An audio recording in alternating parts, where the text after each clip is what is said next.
If you look at USDA records, it would show hash marks on the 5-year average for wheat harvest in Kansas.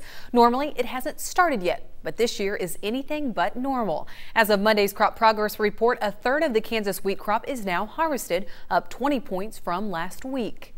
And in Oklahoma, 3/4 of the winter wheat fields are cut. That's 60 points ahead of the 5-year average. In Texas, 38% is harvested, 20 points ahead of average. And in Arkansas, harvest is all but finished, nearly 80 points ahead of the 5-year average.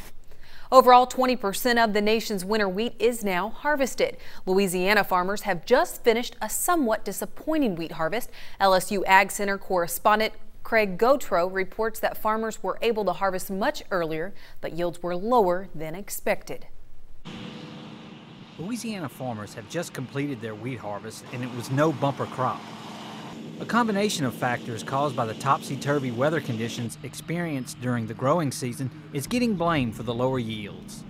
Last year we had an average yield about 54, I believe it was 54 bushels per acre. This year it's probably going to be in the 40s. Dry conditions were prevalent during the planting and early growing season. The winter was very wet and warm, and then above average temperatures near the end caused the crop to mature exceptionally fast. Especially with the hot weather, I think it just didn't have quite enough time for the wheat grain to properly fill. Dry weather made for poor stands early, and wet weather led to disease issues later. It also made cultivation practices difficult for farmers. Another thing that may have contributed to the lower yields was due to the wet conditions. Producers had a little trouble getting their fertilizer out.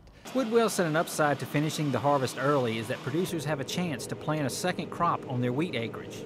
One of the big advantages, since we are finished probably a couple weeks earlier than normal, is producers have the option to plant some other crops. Soybeans is probably the #1 crop they're looking at planting. For those planting soybeans, LSU Ag Center recommendations call for planting to be completed by mid-June in order to maximize yields.